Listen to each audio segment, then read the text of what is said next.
अगले तत्व की बात करते हैं, फास्फोरस। तो फास्फोरस तत्व जो है, अगर हम जीवों की बात करें तो इतना महत्वपूर्ण तत्व है कि इसके कारण से ही हमारा किडनी अच्छे से बेहतर ढंग से काम करता है। यही नहीं, फास्फोरस हड्डियों और दांतों को भी मजबूत रखता है। अगर इसकी कमी हो जाए तो हड्डियां कमज़ोर हो जाती हैं और बहुत ज़्यादा कॉमन बीमारी आप सुनते होंगे, घुटने में दर्द, आर्थराइटिस जिसको कहते हैं, वो हो जाता है। मसूड़ों में भी कुछ कुछ दिक्कत आ जाती है। तो ये तो थी जीवों में फास्फोरस की क्या उपयोगिता है। अब हम प्लांट्स की बात करते हैं। पौधा इसे मृदा से 2 आयनों के रूप में प्राप्त करता है। एक है कैल्शियम और पोटेशियम के फॉस्फेट के रूप में, HPO4 2- या HPO4-। तो यहाँ पर माइनस माइनस आप सुन रहे होंगे। तो पोटेशियम जो है, फास्फोरस पौधे द्वारा ऋण आयन के रूप में अपेक्षाकृत अधिक मात्रा में ग्रहण किया जाने वाला तत्व है। मतलब सर्वाधिक ऋण आयन के रूप में जिस तत्व को पौधा ग्रहण करता है वह पहले स्थान पर है फास्फोरस, और दूसरे स्थान पर उसके बाद नाइट्रोजन और सल्फर है, जिन्हें ऋण आयन के रूप में पौधे ग्रहण करते हैं। प्रमुख कार्य: फास्फोरस न्यूक्लियोप्रोटीन और जीव द्रव्य साइटोप्लाज्म में पाया जाता है। पौधे में समुचित विकास के लिए फास्फोरस प्रमुख तत्व है। एटीपी अर्थात एडिनोसिन ट्राइफॉस्फेट, जिसे हम ऊर्जा मुद्रा या करेंसी भी कहते हैं। तो जीवों के शरीर में जो करेंसी या मुद्रा होती है वो होती है एटीपी। तो इसके नाम में ही फॉस्फेट है, एडिनोसिन ट्राइफॉस्फेट। तो यह एटीपी के रूप में जीवित कोशिकाओं के सर्वत्र उपयोगी ऊर्जा भंडार का अभिन्न अंग है। नेक्स्ट, यह NAD और NADP नामक एंजाइम में भी पाया जाता है, जिसको अगला जो अध्याय है उसमें विस्तार से आप अध्ययन करेंगे। केंद्रक और कोशिका विभाजन। आप सभी पढ़ते आ रहे हैं कि कोशिकाएं विभाजित होती हैं और अपने समान नई कोशिका बनाने की क्षमता रखती हैं। तो कोशिकाओं के विभाजन और वृद्धि केंद्रक व कोशिका के विभाजन में सहायक है। फलों के पकने और जड़ों के वर्धन में भी सहायक है। मूली, चुकंदर और आलू जो कंदीय फल हैं, जिनको हम जमीन के भीतर उगाते हैं या प्लांटेशन करते हैं, तो उनके भूमिगत भाग के में समुचित विकास के लिए फास्फोरस अत्यंत आवश्यक है। अगला है यह न्यूक्लिक एसिड, नाभिकीय अम्ल। अब ये न्यूक्लिक एसिड कहाँ पर से बात कर रही हूँ मैं? कोशिका जो होता है, कोशिका के मध्य भाग में नाभिक पाया जाता है और नाभिक में ही न्यूक्लिक एसिड या नाभिकीय अम्ल DNA और RNA पाया जाता है। तो DNA की जब हम डबल हेलिक्स की संरचना देखते हैं, वाटसन क्रिक मॉडल आपको बनाना आता ही होगा, तो उसमें हम देखते हैं कि शुगर और फॉस्फेट इन दोनों के बीच में बॉन्ड रहता है। तो बिल्कुल इसको हम ध्यान में रखेंगे कि जो DNA होता है या RNA नाभिकीय अम्ल है, उसका प्रमुख भाग होता है फास्फोरस और सभी फास्फोरिलेशन क्रिया में भाग लेता है। अब इसकी कमी या डेफिशिएंसी। सर्वप्रथम इसकी कमी से कैम्बियम की सक्रियता मंद पड़ जाती है और प्रोटीन संश्लेषण की गति पर इसका प्रतिकूल असर पड़ता है। और इससे पहले ही आप जान चुके हैं कि प्रोटीन कितना आवश्यक है। पत्तियों का रंग गहरा हरा और बैंगनी हो जाता है और पत्तियों का अग्रभाग मर जाता है। पत्तियां शीघ्र ही गिर जाती हैं और फलों के फल वृंतों पर, पत्तियों पर मृतक ऊतक के धब्बे या स्पॉट दिखाई देते हैं। तो ये हुए फास्फोरस की कमी के लक्षण। अब हम नेक्स्ट हमारा एलिमेंट है पोटेशियम, जिसका संकेत होता है K।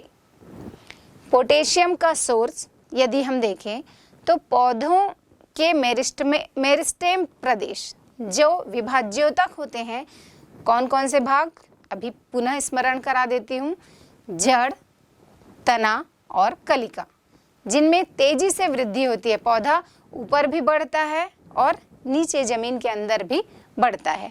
तो इनका जो मेरिस्टेमेटिक जोन है या विभाज्योतक प्रदेश है, इसमें कैल्शियम प्रमुख रूप से मिलता है और इसको किस रूप में पौधा ग्रहण करता है? पोटेशियम के नाइट्रेट्स या क्लोराइड के रूप में। ध्यान रखेंगे, पोटेशियम नाइट्रेट या पोटेशियम के क्लोराइड्स के रूप में पौधा इसको ग्रहण कर सकता है। इसकी उपस्थिति में पुष्प, फल और बीज स्वस्थ रहता है। यह फास्फोरिलेशन व प्रोटीन संश्लेषण में एंजाइम के लिए एक एक्टिवेटर का काम या सक्रिय कारक का कार्य करता है। और यह भी आप जानते हैं कि जब कोशिकाओं के बाहर और भीतर पदार्थों का आवागमन होता है तो पोटेशियम आयन सक्रिय भूमिका का निर्वहन करते हैं। न्यूनता के लक्षण। पोटेशियम की कमी से प्रोटीन सिंथेसिस पूरी तरह से रुक जाता है और आप सभी जानते हैं कि प्रोटीन सभी जीवों के लिए कितना आवश्यक है। कोशिकाओं में कार्बनिक नाइट्रोजिनस यौगिक एकत्रित हो जाते हैं और श्वसन की गति तीव्र हो जाती है। पत्तियां पीली और इनका अग्रभाग किनारे मुरझाकर झुलसे हुए नजर आते हैं। अब नेक्स्ट एलिमेंट है हमारा कैल्शियम। कैल्शियम सुनने से ही हमको बोन्स नज़र आते हैं, हड्डियां नज़र आती हैं। तो जीवों में तो बहुत आयत मात्रा में पाया जाता है, क्योंकि जितनी भी 206 हड्डियां हैं वो सब कहीं ना कहीं कैल्शियम से रिलेटेड है। तो कैल्शियम का नाम सुनते ही हमको हड्डियों का ही इमेज दिखाई देने लगता है। हरे पौधे में भी यह अधिकता में पाया जाता है। जीव शरीर में तो पाया ही जाता है, हरे पौधों में भी यह अधिकता में पाया जाता है। यह कोशिका भित्ति या सेल वॉल का मुख्य भाग मध्य पटलिका, मिडिल लेमिला या मध्य पटलिका बनाता है, जो कैल्शियम पेक्टेट की बनी होती है। कोशिका विभाजन के समय सेल वॉल का फॉर्मेशन अनिवार्य है। पौधों द्वारा इसका अवशोषण या एब्जॉर्प्शन मिट्टी से कैल्शियम के आयन Ca2+ आयन के रूप में या द्विसंयोजक आयन के रूप में होता है। इसके कार्य, फर्स्ट वन इज साइटोप्लाज्म की जो अर्धपारगम्यता है या सेमी परमिएबल मेम्ब्रेन। हम सभी जानते हैं कि जो हमारा कोशिका झिल्ली होता है या साइटोप्लाज्म का जो मेम्ब्रेन होता है वो चयनात्मक झिल्ली या अर्धपारगम्य झिल्ली होता है। नाम से ही स्पष्ट है, अर्धपारगम्य मतलब हर कोई वहाँ प्रवेश नहीं कर सकता, कुछ सेलेक्टेड चीज़ें ही अंदर या बाहर आ सकती हैं। तो इस कैल्शियम की महत्वपूर्ण भूमिका होती है कि जो सेल मेम्ब्रेन है उसकी अर्धपारगम्यता या चयनात्मकता को यह बनाए रखता है। उसका निर्धारण, चयनात्मकता पारगम्यता के चयन या निर्धारण में यह मदद करता है। सेल मेम्ब्रेन में प्रोटीन से जुड़कर लॉक की सिस्टम भी आपका ध्यान आ रहा होगा, आपने अध्ययन किया हुआ होगा। यह कार्बनिक अम्लों के टॉक्सिक इफेक्ट को भी रोकता है और जड़ों की वृद्धि को प्रोत्साहित करता है। साथ ही साथ यह समसूत्री विभाजन जब होता है, माइटोटिक डिवीजन होता है, उस समय तर्कु तंतु निर्माण या स्पिंडल फाइबर निर्माण में भी महत्वपूर्ण भूमिका निर्वहन करता है। कुछ एंजाइम के सक्रिय करने व उपापचय गतिविधियों में भी कैल्शियम महत्वपूर्ण भूमिका निभाता है। साथ ही साथ एक और ध्यान रखने योग्य इसमें बात है कि पुरानी पत्तियों में से यह पुरानी पत्तियों में जमा रहता है, तब इसका मोबिलाइजेशन नहीं होता। इसके पहले अध्याय में आपने पढ़ा होगा कि कुछ तत्व ऐसे होते हैं पौधों में जो डेड होने से पहले या मृत होने से पहले ट्रांसफ़र हो जाते हैं दूसरे नए अंगों में, लेकिन कैल्शियम एक ऐसा तत्व है जिसका रीमोबिलाइजेशन नहीं होता, अर्थात कैल्शियम कुछ तत्वों के समान गतिशील नहीं है। मतलब पुरानी पत्तियों से यह नवनिर्मित भाग में नहीं जाता है।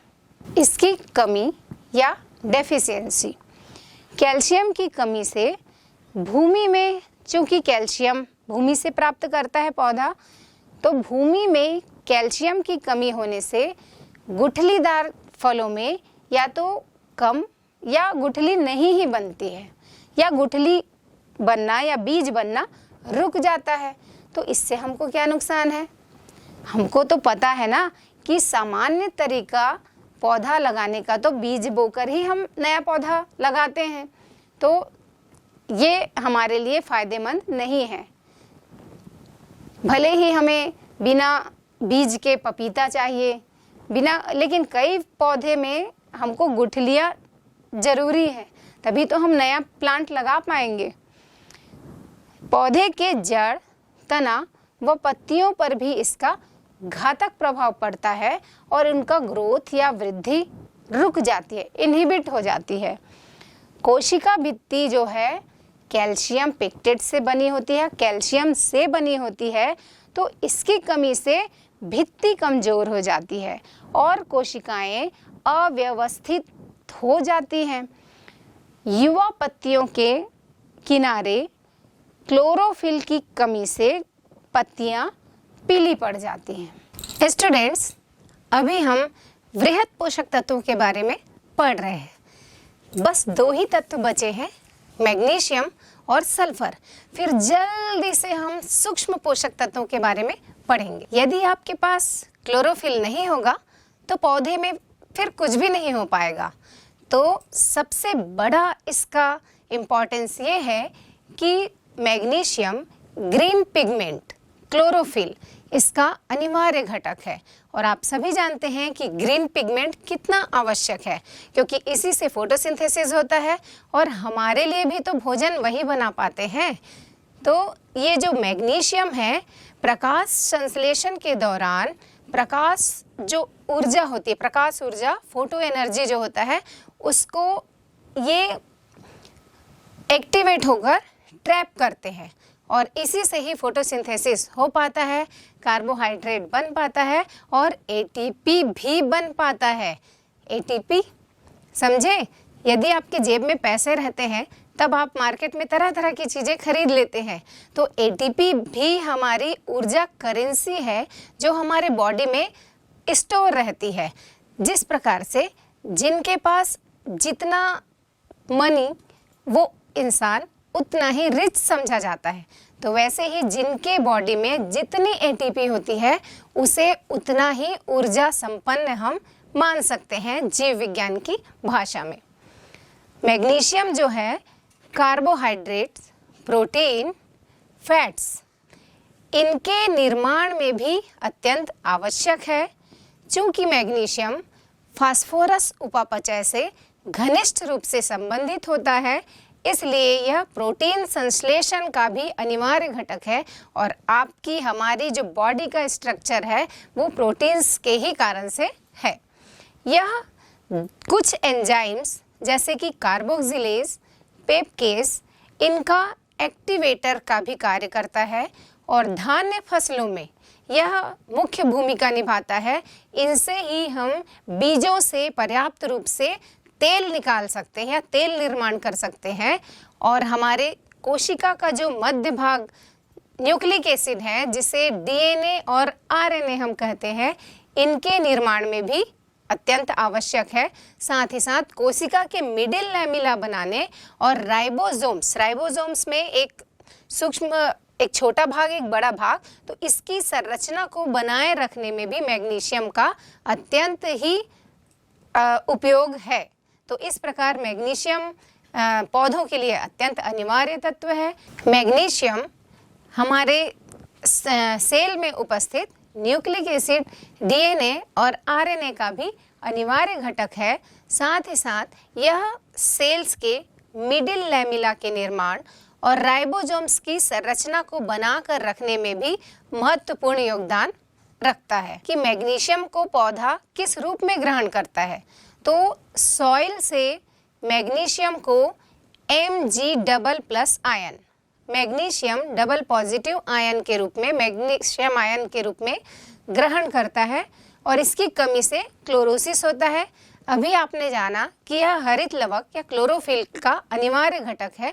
तो इसकी कमी से पौधे की पत्तियां पीली सफ़ेद हो जाती हैं और यह जो क्लोरोसिस या हरिमहीनता है सर्वप्रथम पुरानी पत्तियों में होता है और इसके बाद धीरे धीरे यह लक्षण नई पत्तियों, युवा पत्तियों में भी आता है और धीरे से पौधे की मृत्यु भी क्लोरोसिस से हो सकती है। तो इस प्रकार से जो मैग्नीशियम है इसकी कमी से धीरे धीरे पत्तियां पूरी डेड हो जाती हैं। अब अगला तत्व है, अंतिम तत्व वृहद पोषक तत्वों का सल्फर। सल्फर या जिसे हम गंधक भी कहते हैं, इसे पौधे मिट्टी से सल्फेट आयन के रूप में ग्रहण करते हैं।